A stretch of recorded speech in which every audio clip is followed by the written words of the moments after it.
তোমার এই মন খুব সুন্দর।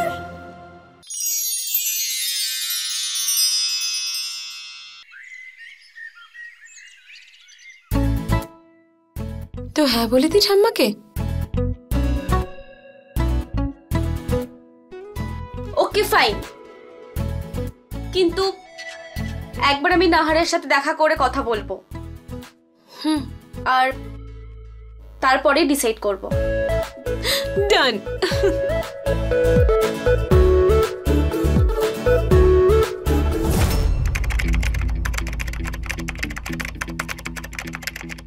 তুমি যাও আর বলো। না তুমি যাও না। আর তুই জানো যার যা কিছু বলার আছে সামনে এসে বল। দাদা ওই আসলে সমর্থ আমায় কিছু বলতে না চায়। না, আমার কিছু বলার ছিল না, দিদি কিছু বলতে চায়। সেটা ডিসাইড করে নে। থ্যাংক ইউ দাদা, thank you thank you thank you thank you. বিয়েতে ফাইনালি রাজি হয়ে যাওয়ার জন্য। আই নো দাদা, তোমার জন্য এটা সহজ নয়, কিন্তু ট্রাস্ট মি, তুমি যে ডিসিশনটা নিয়েছো সেটা একদম ঠিক নিয়েছো। আর জানি না কেন আমার এরকম মনে হচ্ছে যে বৌদি এই বাড়িতে এলে না আবার আমি আমার পুরনো নাহার দাদাকে ফিরে পাবো, যার সাথে আমি আবার আনন্দ করতে পারবো। হ্যাঁ দাদা, যে আমাদের সাথে মন খুলে আনন্দ করতো, প্রতিটা মুহূর্তে মন খুলে এনজয় করতো। আর বিয়ের দিন আমিই তোমাকে রেডি করবো দাদা। আর দাদা আমি এত ডান্স করবো তোমরা সকলে দেখবে। আরে এত বছর পর আমাদের বাড়িতে একটা অনুষ্ঠান হতে চলেছে। আর তুমি না ওই ফেভারিট গানে বৌদির সাথে ডান্স করবে। কি যেন ছিল গানটা? হ্যাঁ, চোখ তুলে দেখো না কে এসেছে, নতুন করে আবার বিয়ের সানাই বেজেছে, তুলে নিয়ে যাব যখন ভালোবেসেছি, লা লা লা লা লা লা লা লা লা লা লা লা। আরে কি করছো তুমি, চুপ করো।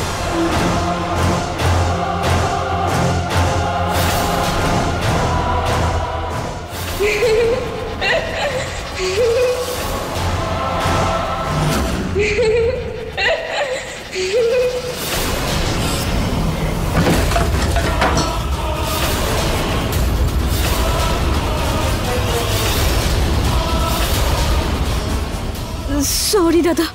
সরি দাদা।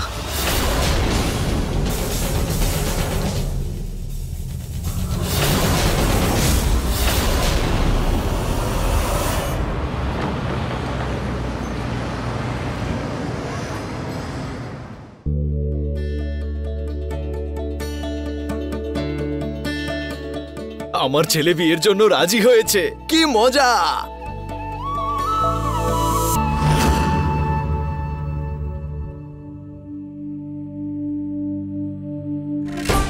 বাবার শরীরে কোনো পরিবর্তনই আসছে না, ওষুধ টাইমেই তো দেওয়া হচ্ছে।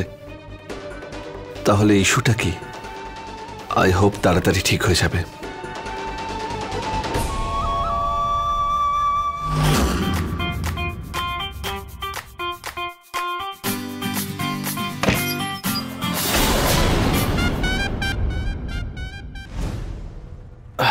কি ব্যাপার আপনি? আসুন। আরে তুমি এইভাবে, তুমি সত্যি অসুস্থ তো?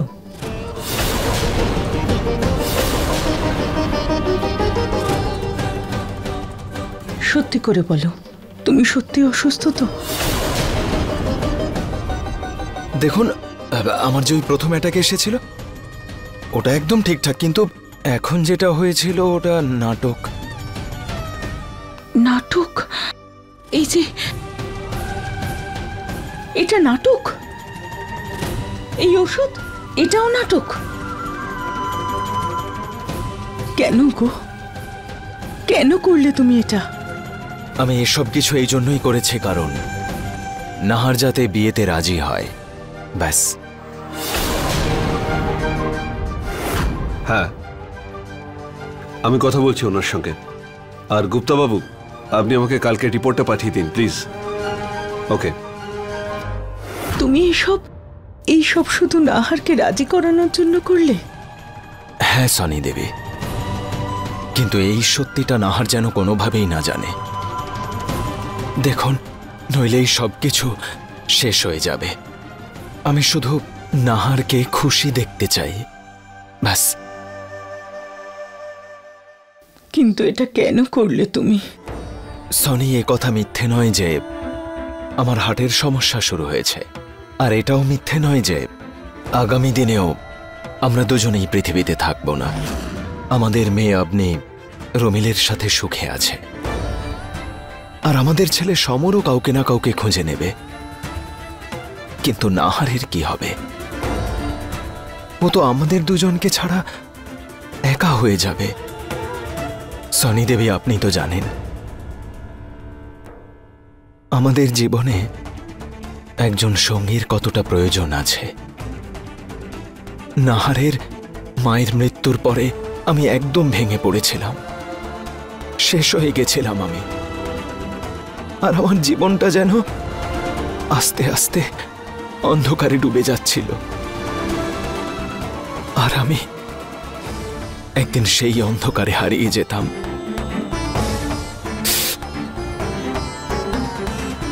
কিন্তু তারপর একদম সঠিক সময়ে আপনি আমার হাত ধরলেন। আর সনি দেবী, আমাদের নাহারের জীবনও সেই অন্ধকারে হারিয়ে যাচ্ছে। ওর একজন জীবন সঙ্গীর খুবই প্রয়োজন, যে ওর জীবনটা অন্ধকার থেকে বের করে খুশির আলোয় আলোকিত করবে, আর যে ওকে আবার নতুন করে বাঁচতে শেখাবে। তুমি একবার ভাবো যে নাহার যদি সত্যিটা জানতে পারে কতটা রেগে যাবে ও। কি জানতে পারবো ছোট মা?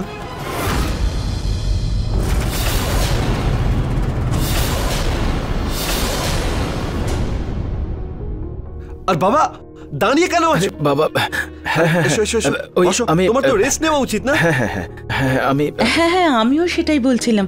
তোর বাবা হাঁটাচলা করবে বলছিল, তাই বললাম যে নাহার জানতে পারলে ও তো রেগে যাবে। বাবা, বাবা তোমার রিপোর্টস খুব খারাপ বাবা।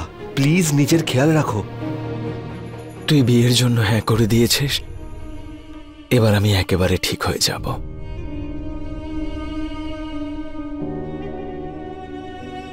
নাহার, তোর জন্য আমরা সম্বন্ধ দেখতে যাচ্ছি, যা গিয়ে রেডি হ।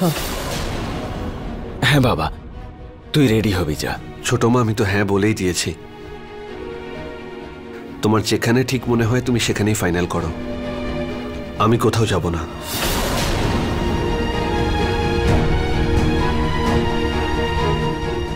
যদি মেয়ে পক্ষ জিজ্ঞেস করে তাহলে কি বলবো?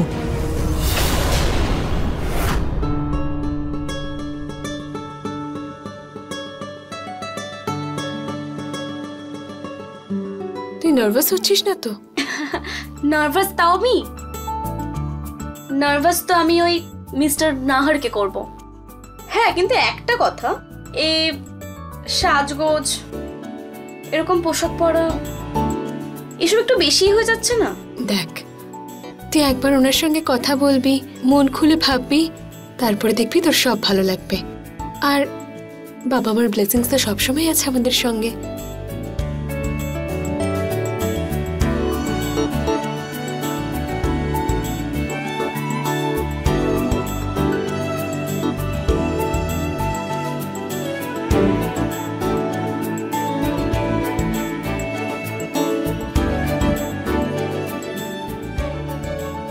সত্যি বলতে আজকে তোকে দারুণ লাগছে। আচ্ছা, আমার কথাটা আমাকেই বলছিস? Very good. হ্যাঁ, কি কি হচ্ছে কি এখানে? আমি তোকে বলেছিলাম জুহিকে রেডি করতে, এখানে বসে হাসি ঠাট্টা করতে নয়।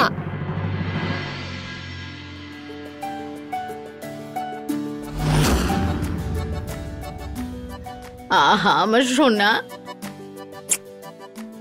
কি মিষ্টি দেখাচ্ছে রে তোকে। কেউ যেন নজর না দেয়।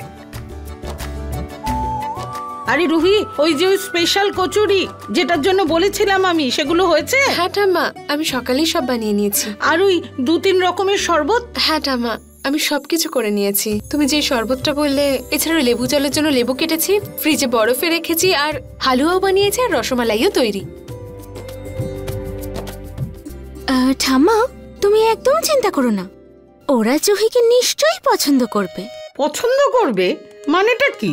আরে ওরা জুহিকে পছন্দ করে ফেলেছে। জুহির জন্য কোনো টেনশন নেই আমার। টেনশন তো এই রুহিকে নিয়ে, যে ওর ফাঁকিবাজির জন্য সব যেন খারাপ না হয়ে যায়, কোনো গন্ডগোল না হয়।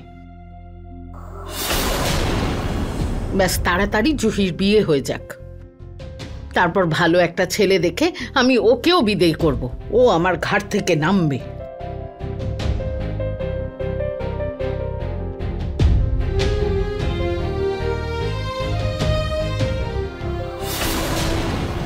ঠামা, ওই আমার মন বলছে যে তোমার এই ইচ্ছেটাও খুব তাড়াতাড়ি পূরণ হবে।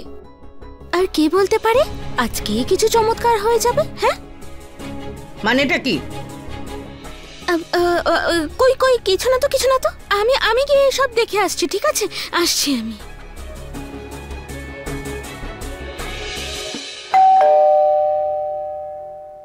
এসে গেছে, ছেলের বাড়ির লোক এসে গেছে। ওকে তাড়াতাড়ি তৈরি করে দে। হ্যাঁ হ্যাঁ ঠাম্মা, আমি গিয়ে দেখছি।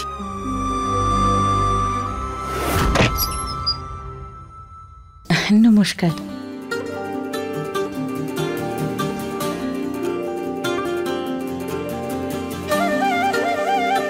হে ভগবান, শুধু সম্বন্ধ পাকা করার জন্য এত কিছু?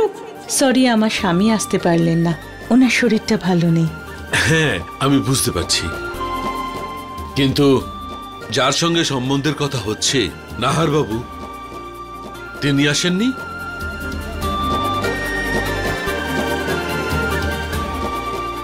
আসুন আসুন না, ভেতরে আসুন। হ্যাঁ, ভেতরে হ্যাঁ, আসুন, চলো।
নাহার বাঁচাও আমাকে, বাঁচাও,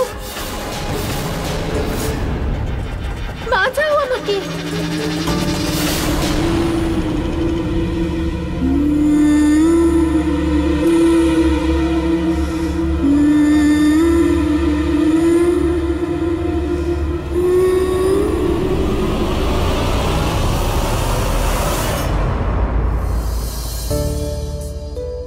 আসলে নাহারের একটা আর্জেন্ট কাজ পড়ে গেছে, তাই মিটিংয়ে যেতে হলো। ওর হয়ে আমি ক্ষমা চেয়ে নিচ্ছি। দেখুন, আমি জানি যে ওদের দুজনের দেখা করা উচিত, কথা বলা উচিত, ইনফ্যাক্ট সেটা উচিত ছিল। আজকালকার ছেলে মেয়েদের কাছে তো বিয়ের আগে দেখা করা, একে অপরকে জানা, এগুলোই স্বাভাবিক। আজ আমরা আশীর্বাদটা সেরে নিই, ওরা অন্য কোনো দিন দেখা করে নেবে। হ্যাঁ একদম, আমরা বুঝতে পারছি, কোনো ব্যাপার না। এত বড় বিজনেস, এত কিছু সামলানো, ওকেই তো সামলাতে হয়। বাড়ির বড় ছেলে বলে কথা, দায়িত্বও তো অনেক বড় বড় ওনার। এমনিতে তো একে অপরকে ওরা দেখেইছে।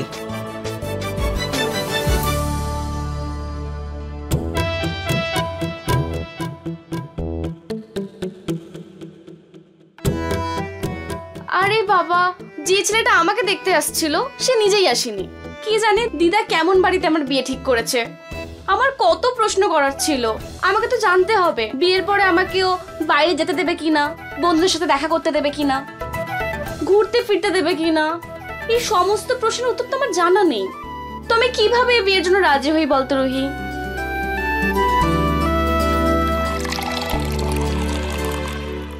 দেখ, সবার আগে তুই প্যানিক করা বন্ধ কর। এই নে, আগে জলটা খা। শোন জুই, যে কোনো সম্পর্কে হ্যাঁ বলার জন্য না, সে পার্টিতে যেতে দেবে কিনা সেটা জানা ইম্পর্টেন্ট নয়। এটা জানা ইম্পর্টেন্ট যে সে তোর প্রতিটা সুখ দুঃখে তোর পাশে থাকবে কিনা। জীবন সঙ্গী সারা জীবনেরই সঙ্গী হয়, সে তোর সারা জীবন পাশে থাকবে কিনা সেটা জানা ইম্পর্টেন্ট। এবার বাবা মাকে দেখ একবার, তারা দুজন কতটা ডিফারেন্ট না। বাবা পার্টিস করতে পছন্দ করতেন, আর মা সে একদম সিধা সাদা ছিল, কিন্তু তাও দুজনে দুজনের পাশে সারা জীবন ছিল। তো এটাই হচ্ছে একজন সত্যিকারের সঙ্গীর পরিচয়। তাই আজকের দিনে কোনো গন্ডগোল করিস না, একবার এটা নিয়ে আজকে পাকা কথা হয়ে যাক, তারপরে তুই ভালো করে নাহার বাবুর সাথে কথা বলিস, ঠিক আছে?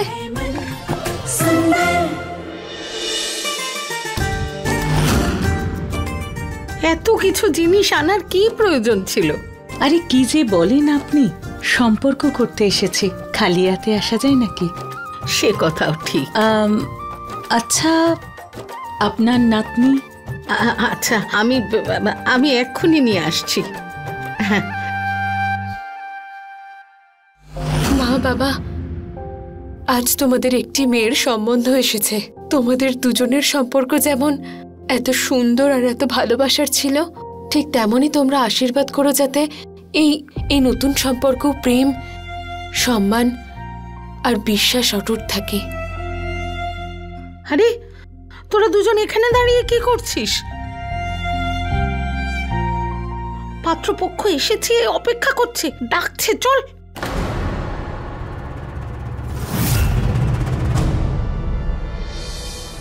তুই কোথায় যাচ্ছিস?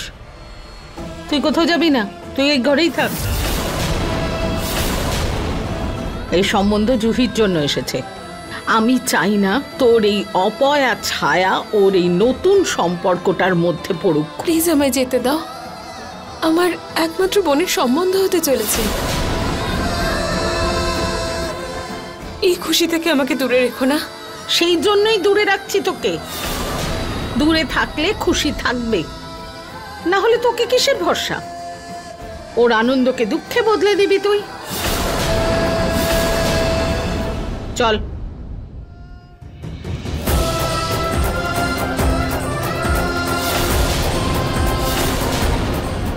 জুহি,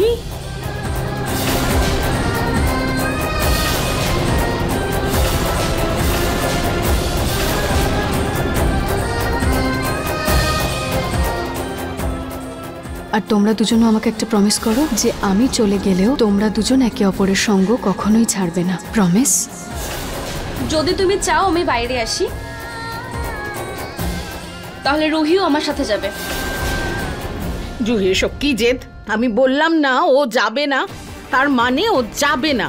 আমিও বলে দিয়েছি দিদা, যদি তুমি চাও আমি বাইরে যাই, তাহলে ও আমার সাথে যাবে। তুই ছাড় না, আমার যাওয়াটা তো অতটা ইম্পর্টেন্ট নয় যতটা ইম্পর্টেন্ট এই সম্বন্ধটা। হয়তো ঠাম্মাই ঠিক বলছেন, তুই যা, আমার না যাওয়াই ভালো। তুই প্লিজ ঠাম্মার সঙ্গে যা। রুহি, তুই সবসময় কেন দিদার কথা শুনিস বলতো? আমি তোকে কখনো কিছু বলি না, তোর জীবন তোর ইচ্ছা, কিন্তু আজকে আমার দিন, আর আমি চাই তুই আমার সাথে যাবি, আর তুই যাবি।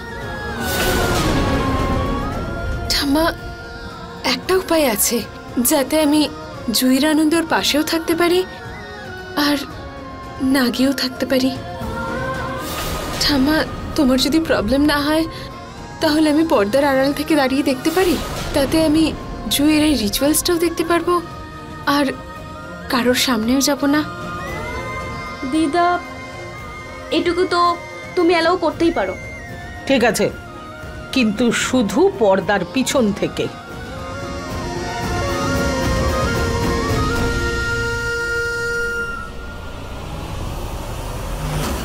খুব টেস্ট কচুরি, তাই না?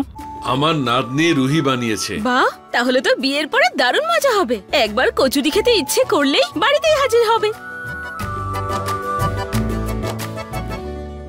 আমার সন্দেহ ঠিক ছিল, এই সম্বন্ধ রুহির জন্য এসেছে। এবার যখন এই রহস্য খুলবে, ঠাম্মার মুখটা দেখার মতো হবে। আপনি আমার বৌমার জন্য যে পারম্পরিক কঙ্কন এনেছি সেটাতে পুরোহিত মশাই যে মুহূর্ত বলেছিলেন সেটা এখনই। হ্যাঁ, এক্ষুনি করে নিন।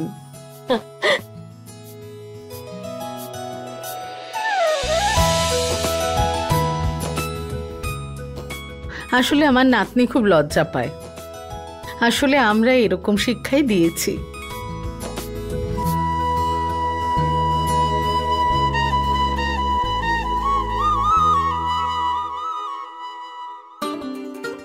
উনি হয়তো রুহির কথা বলছেন, যে ও লজ্জা পাচ্ছে। পুনম দেবী, এই ব্যাপারে মেয়েরা তো লজ্জা পায়ই, কিন্তু নিয়ম পালন তো করতেই হবে। হ্যাঁ নিশ্চয়ই। আরে চুলটা কি সুন্দর, পরে তো কে জানে হার আংটি নূপুর কি না পাবে। আমার নাতনির ভাগ্যই খুলে গেল। এটা আমাদের পারম্পরিক কঙ্কন, এটা আমি আমার হবু বৌমাকে দিতে চাই।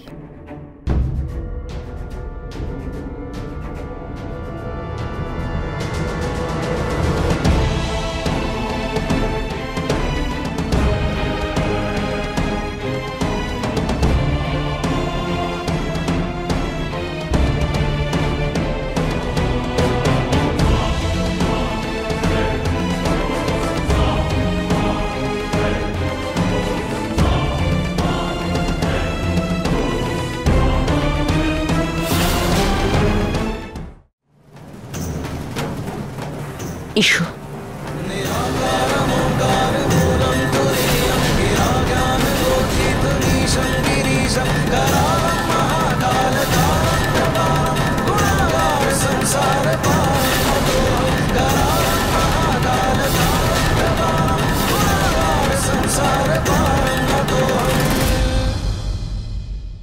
আজ আমি আমার ছেলে নাহারকে তোমার হাতে তুলে দিলাম।